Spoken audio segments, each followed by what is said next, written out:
Kali ini kita akan belajar tentang operasi pada matriks. Nah, untuk pertama itu adalah operasi penjumlahan dan juga pengurangan matriks. Jadi, baik penjumlahan dan pengurangan matriks itu berlaku apabila matriks-matriksnya memiliki ordo yang sama.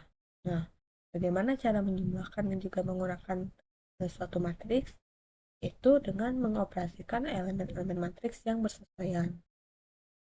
Kemudian, penjumlahan dan pengurangan matriks itu mempunyai sifat-sifat tersendiri. Nah, yang pertama, apabila matriks A ditambah dengan matriks B, itu sama dengan matriks B ditambah dengan matriks A.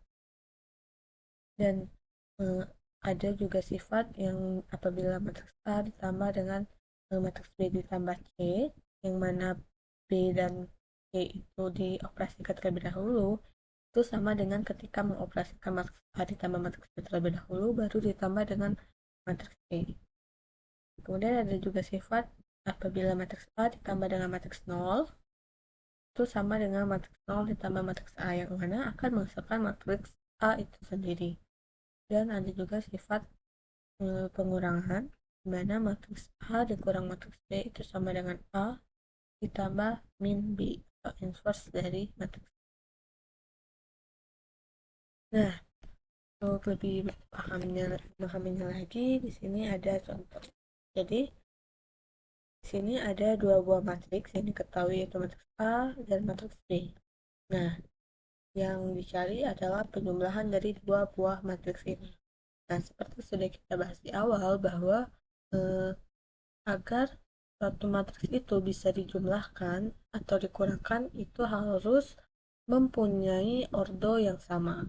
Nah, di sini kita bisa lihat bahwa matriks A itu berukuran 2 kali 2 dan matriks B juga 2 kali 2. Hingga ini memenuhi syarat dari operasi penjumlahan maupun ini apabila ingin melakukan operasi pengurangan. Nah, cara menjumlahkan dua buah matriks ini adalah ini kita operasikan kayak penjumlahan biasa aja, tapi kita sesuaikan elemen-elemennya kayak di sini. Pada baris pertama, kolom pertama di entry yang pertama ini, nilainya itu 1 pada matriks A. Nah, kita tambahkan dengan yang ada yang pertama nih, di baris pertama, kolom pertama, dan entry nilai pertama pada matriks B. Kemudian begitu selanjutnya 2 ditambah dengan 6, 3 ditambah dengan 7, 4 ditambah dengan 8, sehingga didapatkanlah hasil penjumlahan dua buah matriks ini adalah 6, 8, 10, 12. Bagaimana dengan yang pengurangan? Sama saja, hanya kayak merubah tandanya aja gitu. Jadi misalnya yang dicari itu adalah eh, matriks A dikurang matriks B misalnya. Berarti di sini kita ubah gitu. Di sini pengurangan. Pengurangan ya. Jadi 1 dikurang 5, 2 dikurang 6, 3 dikurang 7, 4 dikurang 8. Nanti dapat nih hasil dari pengurangan itulah yang akan menjadi matriks baru dari hasil pengurangan matriks A dikurang matriks B. Nah, selain penjumlahan dan juga pengurangan, ada juga operasi pada matriks, yaitu perkalian matriks dengan skala. Nah, misalnya terdapat suatu matriks A yang berordo M kali N, dan juga ada suatu K, di mana K di sini ada skalar yang merupakan anggota bilangan real. Maka K dikali A adalah matriks berordo M kali N yang unsur-unsurnya diperoleh dengan mengalihkan setiap unsur matriks A dengan K.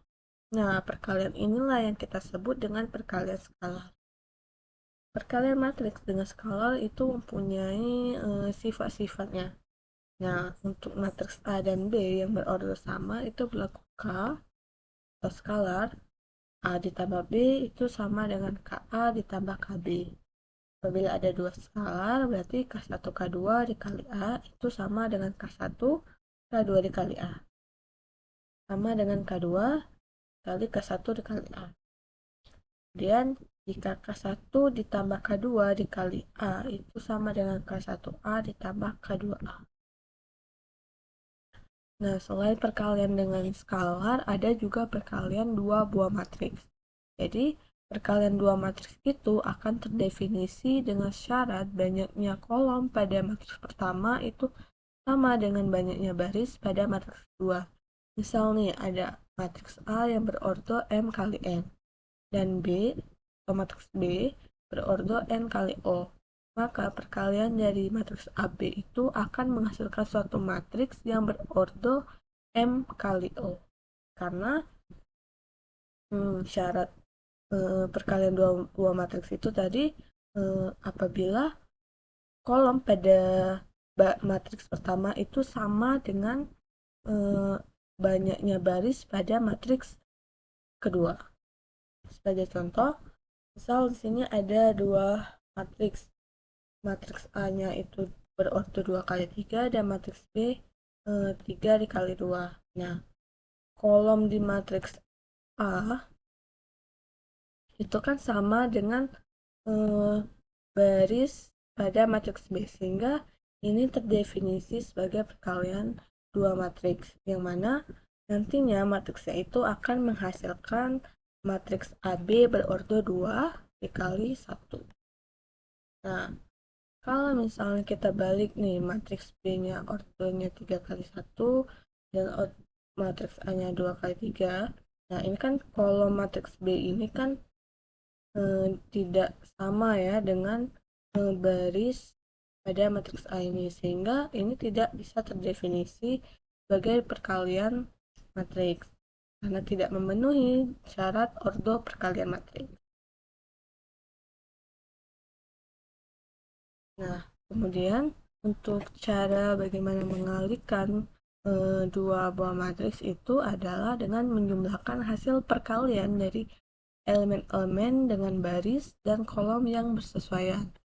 Misal, di sini kita ketahui bahwa ada dua buah matriks nih, yang mana matriks ini, matriks pertama ini berordo 2 kali 2.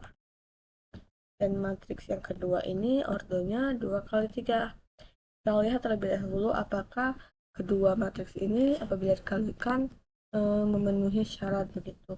Untuk kolom pada baris pada matriks pertama adalah 2 dan baris pada matriks kedua itu adalah 2, sehingga ini terdefinisi sebagai perkalian dua buah matriks, yang mana nantinya perkalian dari matriks ini akan menghasilkan suatu matriks yang berordo 2 kali 3. Nah, misalkan entry-entry nilai pada matriksnya nanti itu adalah A, B, C, D, E, F kan. Nah, kita cari untuk mencari nilai dari si A, di mana A itu ada elemen barisan pertama dan kolom pertama, maka baris ini kita kalikan dengan kolom pertama pada matriks kedua. Jadi 1 dikali 2 ditambah dengan 3 dikali 3. Begitupun untuk mencari nilai si B, kita mengalihkan baris pertama dengan kolom kedua. Karena yang kita cari sekarang adalah untuk baris pertama, seperti itu. Kemudian untuk yang C kita kalikan juga baris pertama dengan kolom ketiga. Sudah dapat nih nilai A, B, C. Kemudian untuk baris kedua pada matriks baru nih kita kalikan lagi baris kedua dikali dengan kolom pertama, kemudian nanti baris kedua dikali kolom kedua, kemudian baris kedua dikali dengan kolom ketiga, hingga didapatkanlah bahwa nilai dari elemen atau entry-entry nilai pada matriks baru hasil perkalian dua buah matriks tadi adalah 11, 15, 11, min 2, min 3, dan min 4, dan 4. Pada perkalian dua buah matriks itu ada juga sifat-sifatnya, yaitu seperti yang bisa dilihat bahwa jika matriks A dan matriks B dikali dengan matriks C itu sama dengan matriks A, matriks B dan C nya itu dikerjakan terlebih dahulu, atau ini namanya asosiatif. Kemudian jika matriks A dikali dengan matriks B ditambah matriks C itu sama dengan matriks A dikali matriks B ditambah matriks A dikali matriks C atributif kanan. Itu pun juga dengan yang seterusnya. Nah, perlu digarisbawahi bahwa perkalian antara dua buah matriks, anggaplah matriks A dan matriks B itu tidak sama dengan matriks B dikali dengan matriks A, atau pada sifat perkalian itu tidak mempunyai sifat komutatif. Sekian dari kita pada hari ini. Sampai bertemu di pertemuan. Terima kasih.